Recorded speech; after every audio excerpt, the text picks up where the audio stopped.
Hello, அனைவருக்கும் வணக்கம். Dead psychology exam writers, நீங்களாம் எப்படி இருக்கிறீங்க? தொடர்ந்து இது குறித்த வீடியோஸ் நான் போட்டுட்டு இருக்கிறோம். எல்லா வீடியோக்களும் உங்களுக்கு பிரயோஜனமாக இருக்குன்னு சொல்லி நான் நம்புகிறேன். அதனால் உங்களுடைய ஃபீட்பேக்ஸ் கூட நாங்கள் எதிர்பார்க்குறோம். யூடியூப் சேனலை நீங்கள் சப்ஸ்கிரைப் பண்ணலாம். உங்களுடைய ஃபீட்பேக்ஸை நீங்கள் என்ன செய்யலாம், யூடியூப் சேனலில் போடுங்க. தொடர்ந்து பல வீடியோக்கள் போடுறதுக்கு எங்களுக்கும் அது உற்சாகமாக இருக்கும்.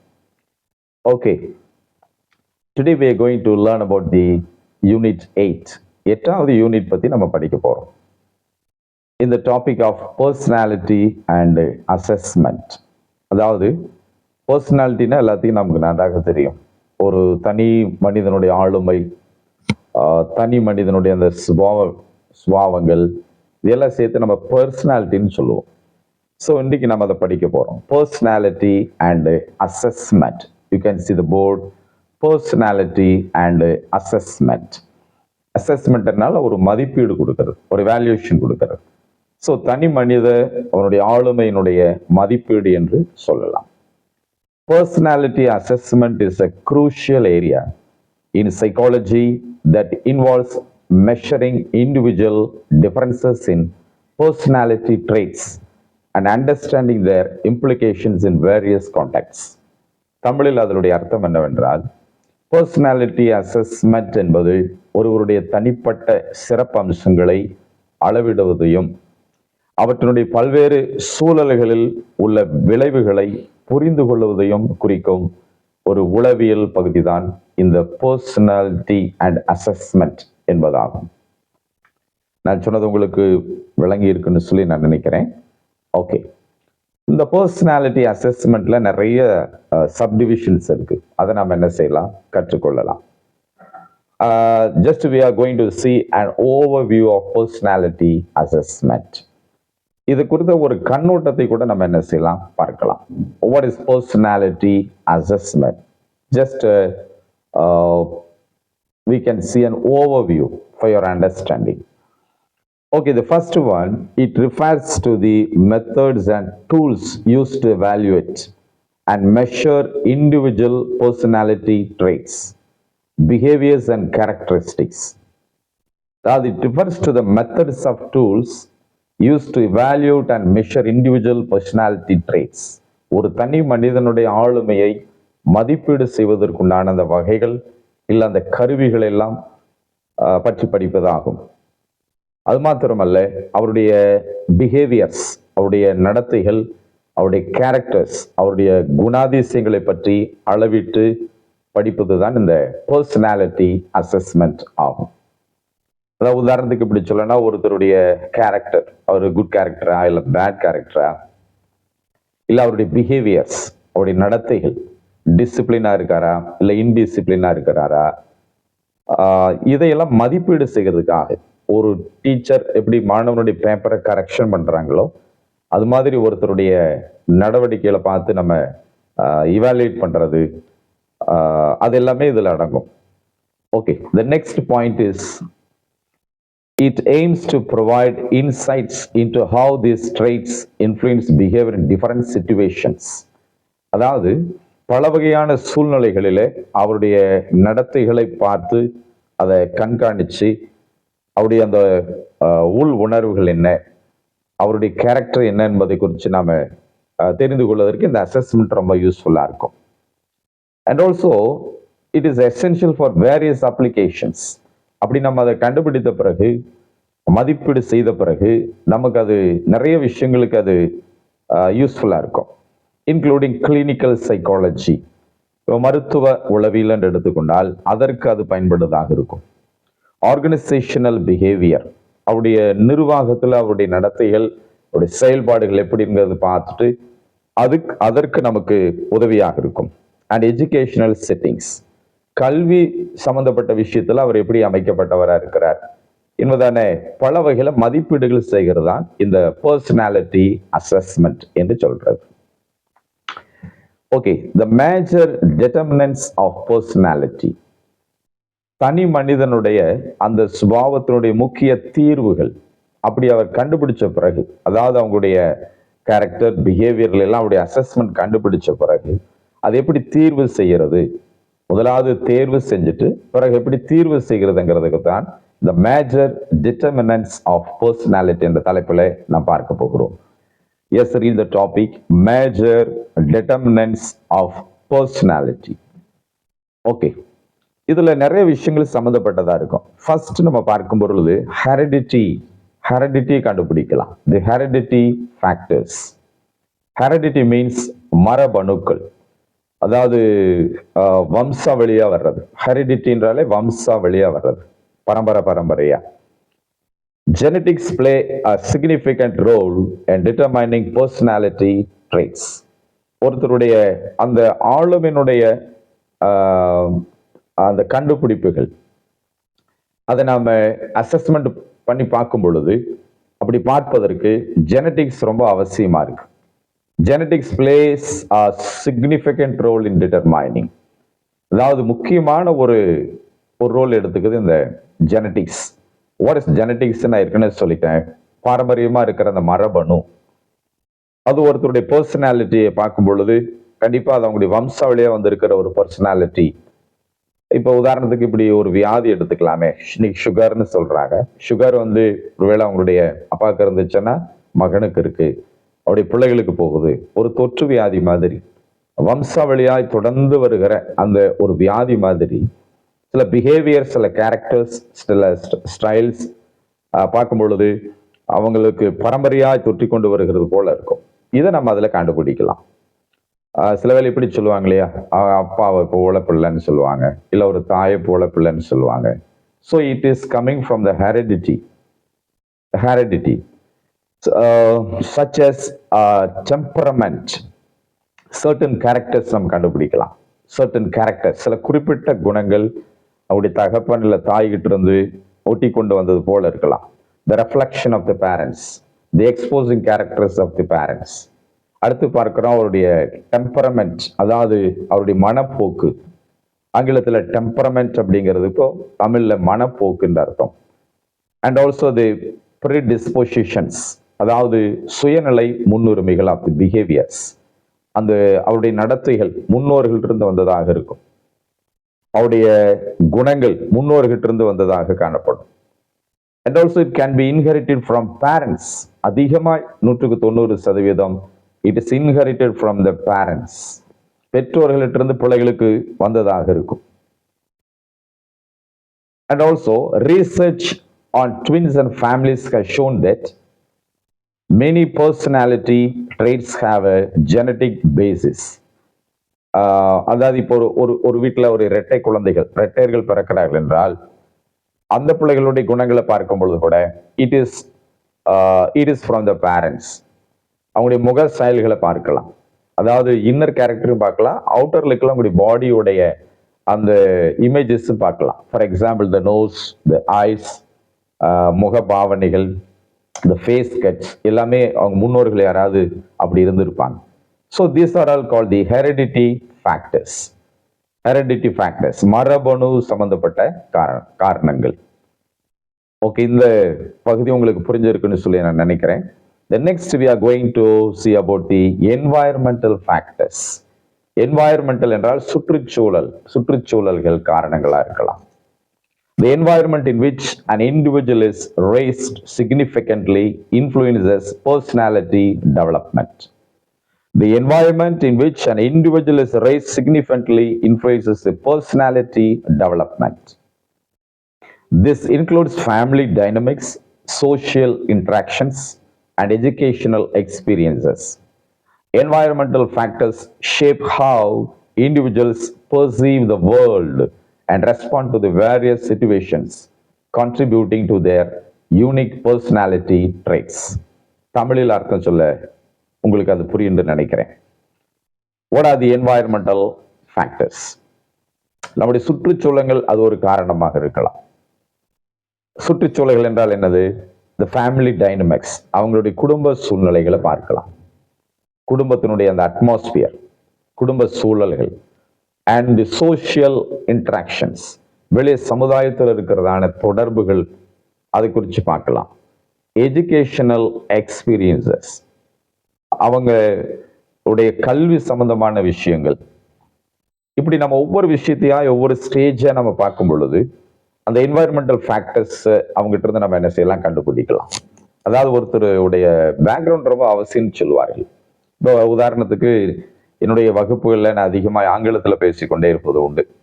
அப்போ ஒரு சிலர் ஆங்கிலத்தில் பேச முயற்சி எடுத்து பேச முடியாமல் கடைசியாக கேட்குற கேள்வி, சார் நீங்கள் எப்படி கற்றுக்கொண்டீங்கன்னு கேட்பாங்க. அப்போ நாங்கள் வளர்ந்து வந்ததான அந்த பின்னணி, the background, the environmental, I will explain them. In my schooling age I was educated in an English medium school. In those days the Anglo-Indians are the teachers. In those days I am remembering my schooling age in 1975. 1975 வருஷத்துல அன்றைய நாட்கள் இருந்த பள்ளி கல்விகள், அதனுடைய சுற்றுச்சூழல் அட்மாஸ்பியர்ல பார்க்கும் பொழுது அதுல நம்ம வளர்ந்ததுனால நமக்கு ஈஸியா இருக்கு. So I explained about the situations and the experiences, the background and the flashbacks of my life, so that they can recognize the environment is very important, the background is very important for that English language. அதே போல ஒவ்வொருத்தருக்கும் ஒரு பின்னணியில் வளர்க்கப்பட்டிருக்கலாம். So அதுதான் அந்த environmental ஃபேக்டர்ஸை நம்ம பார்க்கணும். Okay, then we are going to see the cultural factors. கலாச்சாரம் சம்பந்தமான காரணங்கள். ஒருத்தர் நம்ம அசஸ்மெண்ட் பண்ணும் பொழுது இவைகள்லாம் நமக்கு கிடைக்கக்கூடியதான ஒரு பயோடேட்டான்னு சொல்லலாம், இல்லை ஒரு பயோகிராஃபி, அவருடைய சுயசரித்திரம், அவங்களுடைய செல்ஃப் ஹிஸ்டரி பற்றி நம்ம என்ன செய்யலாம், நன்றாக ஆராயலாம். Cultural factors. What is culture? கலாச்சாரம். For every country there is a culture. In our Tamil Nadu we have a culture. Every man belongs to a culture. So behind his history we can find the culture, the environmental and the background of the student or a teacher. Culture encompasses the shared values, beliefs and practices of a group. It influences personality by shaping norms and expectations regarding behavior. ஒரு கலாச்சாரம் என்பது அந்த மனிதனை வடிவமைக்கும் சில வேலைகள்ல அந்த வளர்ந்து வந்த கலாச்சாரங்கள். நம்ம இந்தியாவில் பல மாநிலங்கள் இருக்கு, ஒவ்வொரு மாநிலத்துக்கு ஒரு கலாச்சாரம் இருக்கிறது. ஒருவேளை வட இந்தியாவிலேருந்து இங்கே வந்திருந்தாங்கன்னா அவங்களுடைய கல்ச்சர் இஸ் டிஃபரண்ட். கேரளாவிலேருந்து இங்கே தமிழ்நாட்டுக்கு வந்தாங்கன்னா தே கல்ச்சர் இஸ் டிஃபரண்ட். ஒருவேளை நம்மளுடைய வீட்டில் யாராவது வாடகைக்கு வச்சிருக்கிறோம், தமிழ் பேச தெரியாத ஒருத்தர் நம்ம வீட்டில் வாடகைக்கு இருக்கிற, நீங்கள் அவரை உற்று கவனித்தீங்கன்னா அவங்களுடைய செயல்பாடுகள், அவங்களுடைய பழக்க வழக்கங்கள்லாம் ரொம்ப வித்தியாசமா இருக்கு. Because it depends about his culture. He was brought up in another culture. So we can see many cultures. For example, if you go to the Western countries and Eastern countries, American countries, we can see the different type of cultures. So globally we can see the different type of cultures. Many people have been brought up by different type of cultures. Every culture is very important. We should analyze and assess the culture of the student or the teacher. Cultural context can affect in individuals express their personality traits and how they are perceived by others. So this cultural factor is very important in this 8th unit. Okay, let us see the another point following on the situational factors. சூழ்நிலை சம்பந்தப்பட்டதான காரணங்கள். Specific situations can temporarily influence how personality traits are expressed. அதாவது personal situations, சில specific situations இப்படி நம்ம எடுத்துக்கலாம். ஒருத்தர் வறுமை கோட்டுக்குள்ள இருக்கிற, அதாவது உணவு சரியா கிடைக்காத பிச்சைக்காரர்களுக்கு அடிக்கடி தான தர்மம் பண்ணுகிறார்.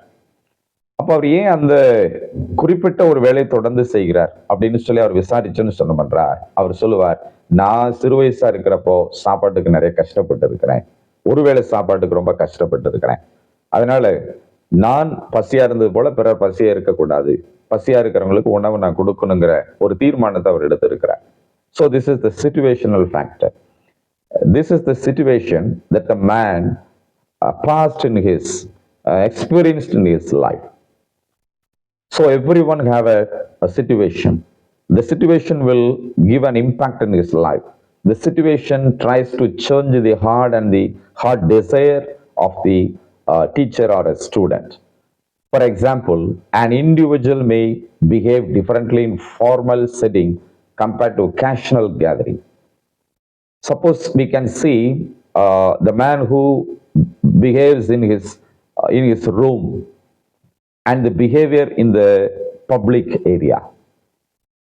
We can see the difference in this area. அறையில் ஆடாதவர்கள் அம்பலத்தில் ஆட முடியாதுன்னு சொல்லுவாங்க. ஸோ அந்த சிச்சுவேஷனில் தான். இதை விட ஒரு நல்ல எக்ஸாம்பிள் என்னால் சொல்ல முடியும். ஒரு தாய் தன்னுடைய மகளை பயந்த வண்ணமாகவே வளர்த்திட்டு இருந்தாங்க. அந்த தாய் பயந்ததுனால மகளும் பயந்துருந்தாங்க. அந்த மகள் திருமண வயசு வரைக்கும் அந்த ஒரு கூச்ச சுபாவத்திலேயே அந்த பிள்ளை வளர்த்தாங்க.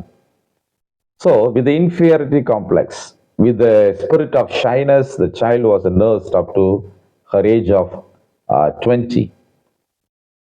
When the daughter of that mother gets married, the habit does not change in her life. So அந்த சிறு வயசுலேருந்தே அப்படி வளர்க்கப்பட்டதுனால திருமணம் ஆன பிறகு அவங்களுக்கு அந்த அந்த அந்த சுபாவத்திலேருந்து அவங்களுக்கு அந்த ஒரு ரிலீஃபே கிடைக்கல.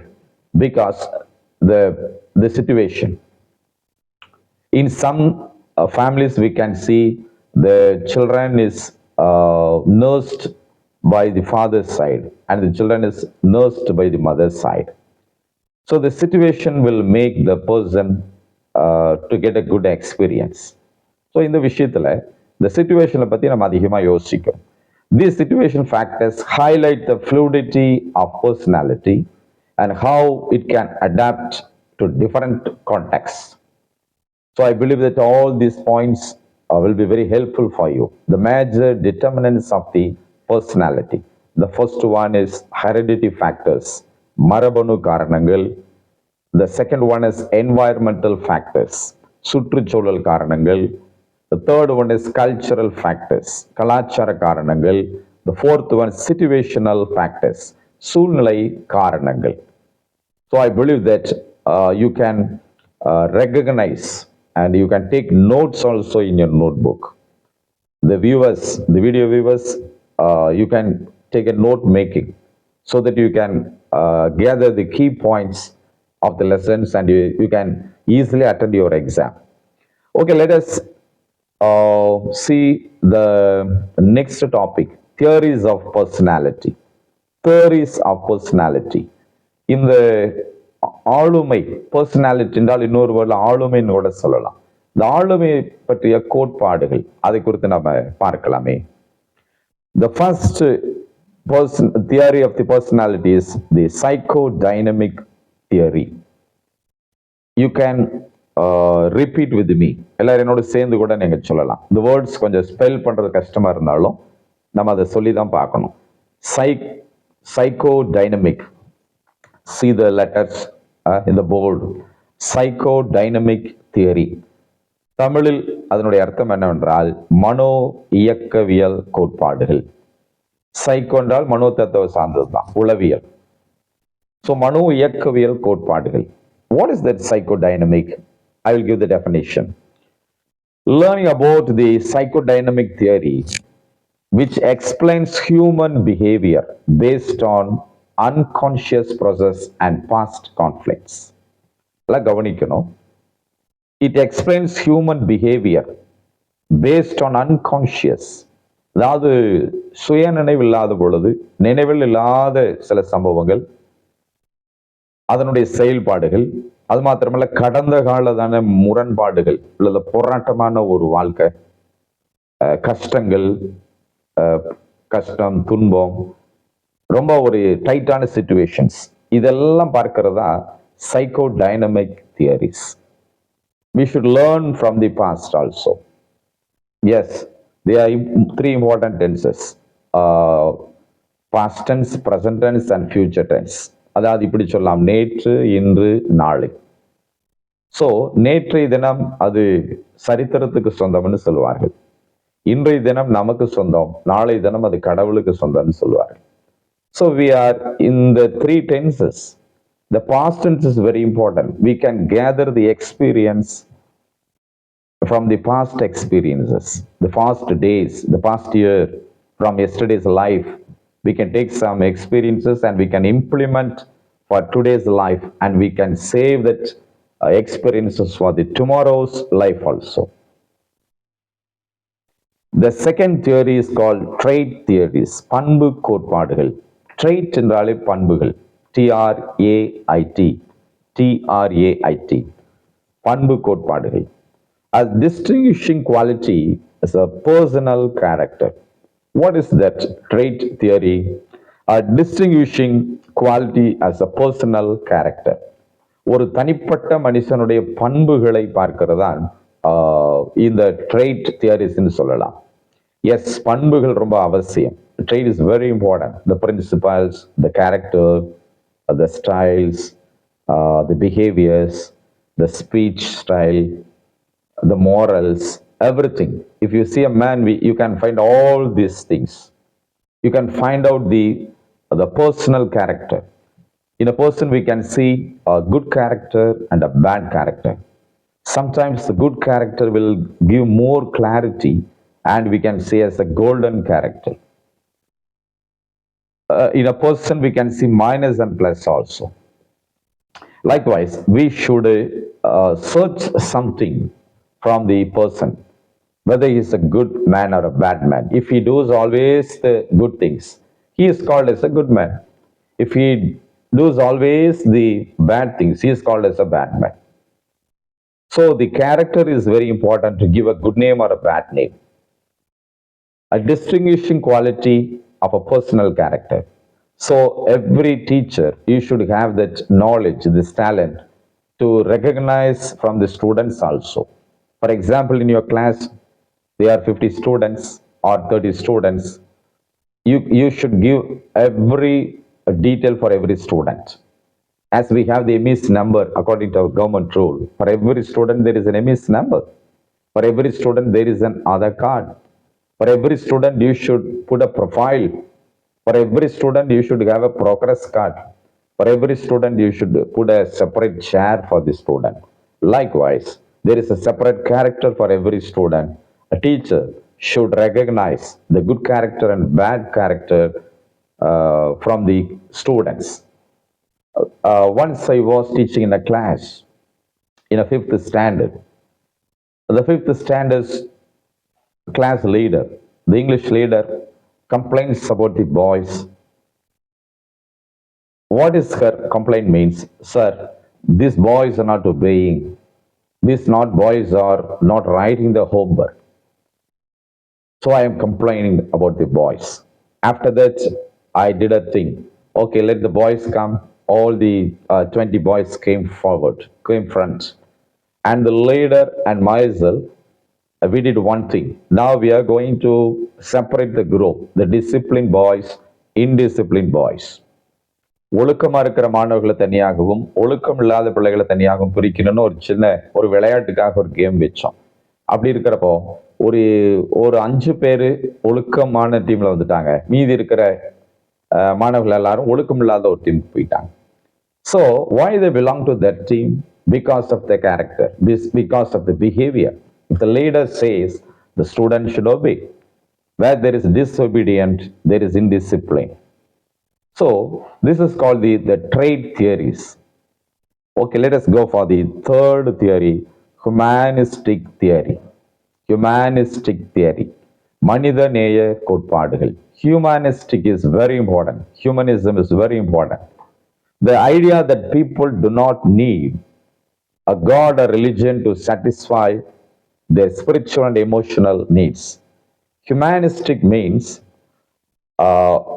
a person who is having a pious. What is pious? Tamil bhakti endu sollalam. A devotional man, a pious man. Sometimes he is following a religion or a God to satisfy his own spiritual and emotional needs. See, there is a pious and devotional inspiration in everybody. Whether he belongs to any religion, it's not a problem. Whether he belongs to any other country, in India or in abroad countries, no problem. All are human beings.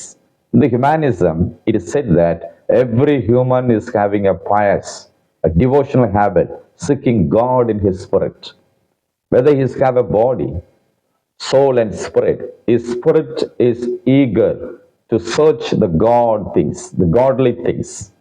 His spirit is eager to search the divine things.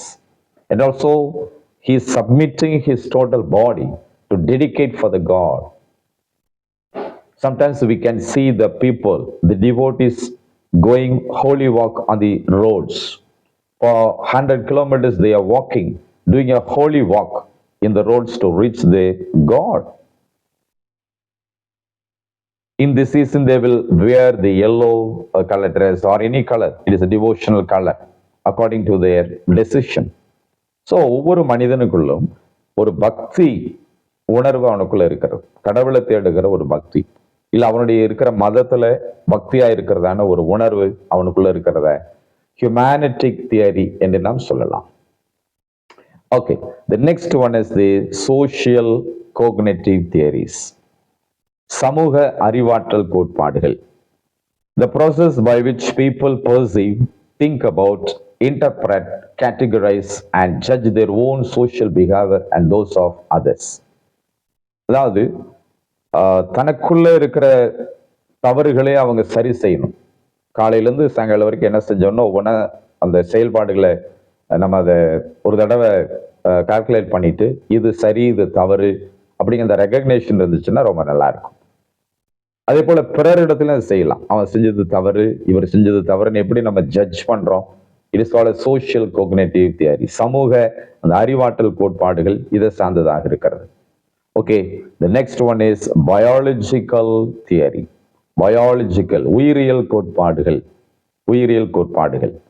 Okay, this is a very important theory. Why? Because it says about your family members. Yes, your father, your mother, your brother or sister, all your household.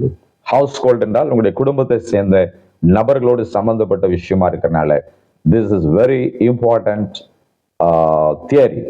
Okay, what about your parents? What about your parents? The first main persons are your parents. Apparently, sometimes you can say, when I was a small child, my parents died. நான் சின்ன பிள்ளையா இருக்கும் பொழுது என்னுடைய பெற்றோர்கள் இறந்துட்டாங்க அப்படிங்கிற அவருடைய பயோ ஹிஸ்டரி ஒன்று இருக்கும். சில வேளை குடும்ப சம்பந்தப்பட்ட விஷயத்துல some children are raised by grandparents or other family members. சில குடும்பங்களில் பிள்ளைகள் பெற்றோர்களால் வளர்க்கப்படாம அவங்களுடைய சித்தி, சித்தப்பா, இல்ல தாத்தா, பாட்டி மூலமாக வளர்க்கப்பட்டிருப்பார்கள். I can give an example. There is a neighbor in near to my house. Actually, that woman married to her only one daughter. After 5 years, that woman got a grandchild. Now that grandchild is 4 years. A problem happened in the family, so the husband and wife has been separated. Now the 4-year child is nursed with the mother. Father and mother separated. தாயும் தகப்பனு பிரிஞ்சுட்டாங்க. 4 வயது குழந்தை தாயோடு வளர்க்கப்படுகிறார். So அவருடைய background பார்க்கும் பொழுது the child is nursed by the grandparent, by her grandma. So this is one type of biological factors. We should know about what the real situation of the children. The next we can see adoptive parents. Adoptive means தத்தெடுத்து வளர்க்கிறது. Actually the parents are barren. Barren என்றால் குழந்தை இல்லாதவங்களுக்கு ஆங்கில word barren, BARREN. Due to the barren condition, the parents decided to adopt a child, a male child or a female child. Nowadays adoption is very strict by the government. Recently, one of my known friend from Coimbatore district, he decided to adopt a child and a nurse. As he went to the hospitals and to the child care centers, he found that many rules and regulations nowadays implemented for the adoption. Okay, The adoption is uh, one type of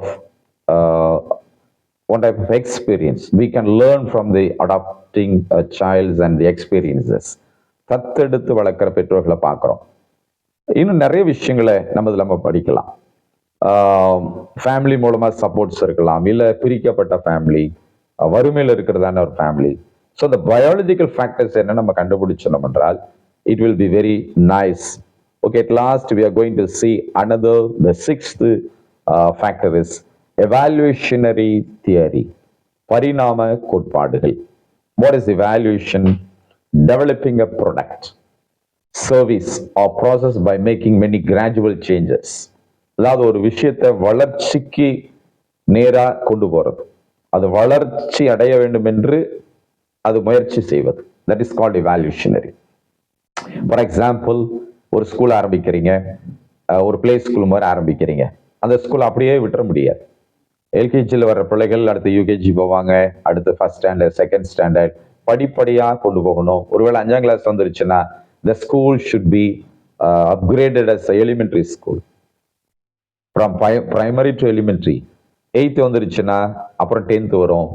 The school should be gradually updated for high school, then higher secondary school. This is called the evaluationary theory. Likewise, programs should be developed. Our business should be gradually developed from stage to stage. A child should be developed his or her knowledge from LKG to the standards. So this is called the evaluationary theory.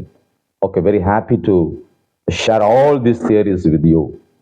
I believe that you can write down in your note and also in your mind. And also you can read in your notebook reading and also mind reading also. The next topic we are going to learn is type and trait. Type and trait என்ற தலைப்பில் அடுத்த lessons நாம் படிக்க போகிறோம். What is type and trait? ரெண்டுமே டீல தான் ஆரம்பிக்குது. T for type and T for trait. Type என்றால் தமிழில் வகை என்று பொருள். ட்ரெய்ட் என்றால் பண்பு. ஸோ வகைகளும் பண்புகளையும் குறித்து நாம இந்த தலைப்பில் படிக்கலாம். At the heart of personality psychology, the concept of traits plays a critical role. இந்த பர்சனாலிட்டி சைக்காலஜியில் ட்ரெய்ட்ஸ், அதாவது பண்புகள் பற்றி படிக்கிறது முக்கியமான ஒரு ரோல் இருக்குது. Traits are enduring characters or qualities that reflect consistent patterns in an individual's thought, feelings and behavior. அதாவது பண்புகள் என்பது ஒரு தனிநபருடைய எண்ணங்கள், அவருடைய உணர்வுகள் மற்றும் நடத்தைகளில் நிலையான வடிவங்களை பிரதிபலிக்கும் நீடித்த ஒரு பண்புகள் அல்லது குணங்கள் என்று சொல்லப்படுகிறது. ஸோ ட்ரெய்ட் என்பது பண்புகள். Okay, next the title is psychoanalytic. அது அப்படிதான் ஸ்பெல் பண்ணணும். இதில் நீங்கள் அந்த ஸ்பெல்லிங்ஸ் பார்த்துக்கலாம். PSYCHOANALYTIC, psychoanalytic. அதாவது அனாலிட்டிக் என்றால் பகுத்து பார்க்கறது. சைக்கோ என்றால் உளவியல் அல்லது மனோ தத்துவம். அவ்வளவு மனோ பகுப்பாய்வு என்ற தலைப்பை நம்ம கொடுக்கலாம் தமிழ்ல, மனோ பகுப்பாய்வு. Psychoanalysis is the therapeutic approach and theory founded by Sigmund Freud. It seeks to explore the unconscious mind and uncover repressed feelings and interpret deep-rooted emotional patterns. மனோ பகுப்பாய்வு என்பது சிக்மண்ட் ஃப்ரூட் என்பவரால் நிறுவப்பட்ட ஒரு சிகிச்சை அணுகுமுறை ஆகும். அது ஒரு கோட்பாடாகும் எடுத்துக்கொள்ளலாம். இது குறிப்பாக மயக்கமடைந்த மனதை ஆராய்வதாகும். It is a research for the fainted mind or unconscious mind. மயக்கம் என்றால் ஃபெயிண்ட் இங்கிலீஷில், இல்லை நினைவில்லா சுயநினைவில்லாததை அன்கான்சியஸ் சொல்லிடலாம். So the research about the faint mind or unconscious mind. அது மாத்திரமல்ல, அடக்கப்பட்ட உணர்வுகளை பகுப்பாய்வு செய்கிறது. அடக்கப்பட்ட உணர்வுகள், தி அன்கவர்டு ரெப்ரஸ்ட் ஃபீலிங்ஸ். சில உணர்ச்சிகள் அப்படியே அடக்கி கொள்றாங்க இல்லையா, அதுதான் தி அன்கவர்டு ரெப்ரஸ்ட் ஃபீலிங்ஸ். அதாவது அடக்கப்பட்ட அந்த உணர்வுகளை வெளிக்கொண்டு வர்றது. சில ஆட்கள் பேசணும்னு நினைப்பாங்க, பேச முடியாம அப்படியே வாய அடக்கிக்குவாங்க. அது நல்லதில்லை. அவங்க என்னதான் பேச வர்றாங்கன்னு நம்ம என்ன செய்யணும், ஒரு சான்ஸ் கொடுக்கணும். ஃபார் எக்ஸாம்பிள், சைக்காலஜியில் இப்படி சொல்லுவாங்க, if a person gets angry, sometimes he is controlling that anger in his heart, but a chance should be given for him to release the anger. அந்த ஒரு கோபத்தை வெளி கொண்டு வர்றதுக்கு உண்டான வாய்ப்பு கிடைச்சிருச்சுன்னா அது ரொம்ப நல்லா இருக்கும். But it is danger to control that in his heart and to control keeping inside in his feelings. அந்த அடக்கப்பட்ட உணர்வுகளை வெளிக்கொண்டு வரணும். அடுத்து, ஆழமாக வேரூன்ற உணர்ச்சி வடிவங்களை விளக்கணும். ஆழமாக வேரூன்றி சில உணர்ச்சிகள் அவங்களுக்குள்ள இருக்கும். அது அவருடைய கனவாக இருக்கலாம். Suppose is have an intention to become a doctor. It's a long time vision. நான் ஏற்கனவே பழைய வீடியோவில் நான் கொடுத்துருக்கேன், இந்த வேர்டு லாங் டைம் விஷன். நீண்ட நாள் ஆசை, என்னுடைய ஆசையா இருக்கு, என்னுடைய தாகமா இருக்கு. ஸோ அது ஆழமா அவருக்குள்ள வேறு ஊன்றி கிடக்கிற அந்த உணர்ச்சிகளை அது அப்படியே நம்ம என்ன செய்யணும், விளக்கி சொல்றதுக்கு அவங்களுக்கு வாய்ப்புகள் கொடுக்கணும். Suppose if you take the aged people, you can see that many aged people are arrested in the room, and also their feelings has been arrested. They can't expose the feelings. Today evening I met a man, he is 63 years old. Actually, he is having a character to speak freely to all peoples. He want to open his mind and share all the feelings to the other people. When the chances refuse to do that, he is putting all the intentions and the feelings in his heart, and the feelings have been arrested inside. அவர் சொல்ல வந்த விஷயங்களை சொல்ல முடியாம எல்லாம் arrest ஆகி உள்ள கிடக்கிறதுனால இது யார்கிட்டயாவது நம்ம போய் சொல்லிடணும்னு அவங்க விரும்புறாங்க. So it is one type of heart science. So sometimes we also will have this type of experience. But the chance should be given for him to release all his problems to the other. சிலவில் இப்படி ஒரு மருந்து இருக்கு. For example, in a family, if a husband and wife talk for at least 1 hour daily, there is no heart attack for the husband. See, free sharing will give the healthy life. Free sharing is the one type of exercise. It is one type of medicine.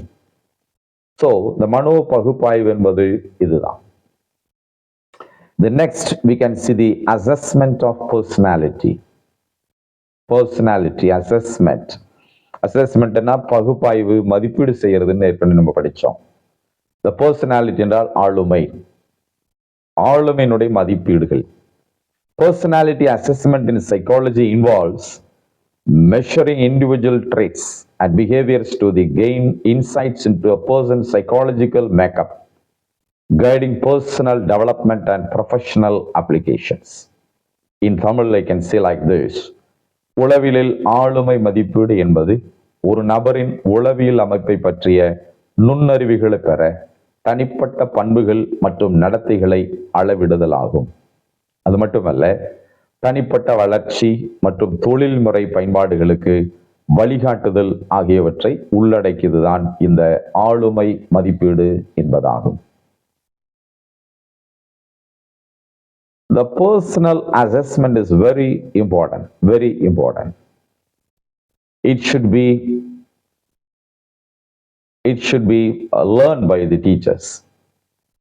Okay, let us think about the next lesson, protective and non-protective techniques. பாதுகாப்பு மற்றும் பாதுகாப்பு இல்லாத நுட்பங்கள். The protective and non-protective techniques. Protective techniques are defined as tests or procedures that increase insight into individuals by allowing them to respond freely to ambiguous stimuli, revealing aspects of the personality through their interpretations. In Tamil, I can say like this, just note down the definition.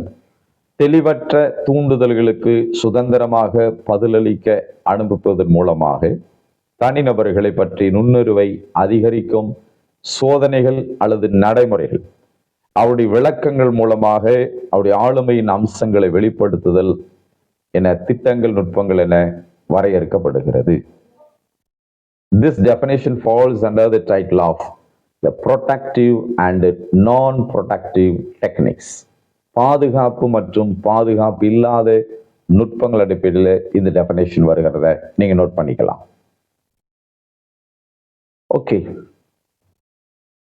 The next we are going to learn about aptitude. Aptitude, அதாவது ஆர்வம், நாட்டம் என்ற தலைப்பை நம்ம ஏற்கனவே நம்ம படிச்சிருக்கிறோம். In this, we can learn about like this. Our understanding of human thought, behavior, and emotion is shaped by the numerous sub-disciplines and the concepts that make up the broad field of psychology. மனித சிந்தனை, நடத்தை மற்றும் உணர்ச்சி பற்றிய நமது புரிதல் உளவியலின் பரந்த துறை உருவாக்கும் ஏராளமான துணை பிரிவுகள் மற்றும் கருத்துக்களால் இது வடிவமைக்கப்பட்டுள்ளது. That is the small definition of the aptitude.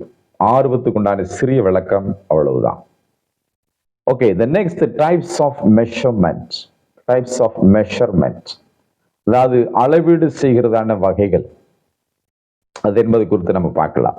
Measurement is the assignment of scores to individuals so that the scores represent some characteristic of the individuals. அளவீடு என்பது தனிநபர்களுக்கு மதிப்பெண்களை ஒதுக்குவதாகும். அதனால் மதிப்பெண்கள் தனிநபர்களின் சில பண்புகளை பிரதிநிதித்துவப்படுத்துகிறது. In psychology, the primary types of measurement are nominal, ordinal, interval, and ratio scales, each serving different purposes in quantifying the psychological constructs. அதனுடைய அளவுகள் நான் உங்களுக்கு சொல்லுகிறேன். 4 அளவுகள் அது காணப்படுகிறது. The types of measurementல 4 ஸ்டெப்ஸ் இருக்கு. அதை நம்ம ஒவ்வொன்றாய் பார்த்துடலாம், தெரிந்து கொள்ளுங்கள். Number 1, nominal scale, அதாவது பெயரளவு அளவுகோல். The second one is ordinal scale, சாதாரண அளவுகோல். The third one is interval scale, இடைவெளி அளவுகோல். The fourth one is ratio scale, விகித அளவு. Okay, almost we are going to finish the lesson today. We are in this unit, so don't forget about the unit level. The last of the topic, we are going to focus on attitudes and interests. Attitudes and interests. Attitude refers to an individual's orientation or beliefs towards people and situations. Aptitude indicates an individual potential for success in a specific field based on innate abilities. Interest is a feeling of focus and observation in an activity driven by motives and needs. இதை தமிழில் சொன்னால் உங்களுக்கு புரியும் என்று நான் அதை தமிழிலும் சொல்ல விரும்புகிறேன். மனப்பான்மை, ஆட்டிடியூட்ஸ் என்றால் மனப்பான்மை, அந்த ஆர்வம், இந்த நாட்டம். இன்ட்ரெஸ்ட் என்றால் விருப்பங்கள். மனப்பான்மை என்பது மக்கள் மற்றும் சூழ்நிலைகள் மீதான ஒரு நபரின் நோக்குதலை அல்லது நம்பிக்கையை குறிக்கிறது. ஆர்வம் என்பது நோக்கங்கள் மற்றும் தேவைகளால் இயக்கப்படும் ஒரு செயல்பாட்டில் கவனம் செலுத்துதல் மற்றும் உள்வாங்குதல் போன்ற உணர்வுகள் ஆகும். Okay, the last we are going to learn about the integrated personality. ஒருங்கிணைந்த ஒரு ஆளுமை பற்றி நாம பார்க்க போகிறோம். Integrated personality. The term integrated personality refers to the unity and harmony of various aspects of human behavior. அதாவது மனுஷனுடைய நடத்தைகள்ல பல்வகை இருக்கிறது. அவைகள் எல்லாவற்றையும் ஒருங்கிணைந்து பார்த்து ஆராய்ந்து அவருடைய ஆளுமையை கண்டுபிடிக்கிறதான் இந்த integrated personality. Such as physical, behavior, intellectual, emotional, moral and social dimensions.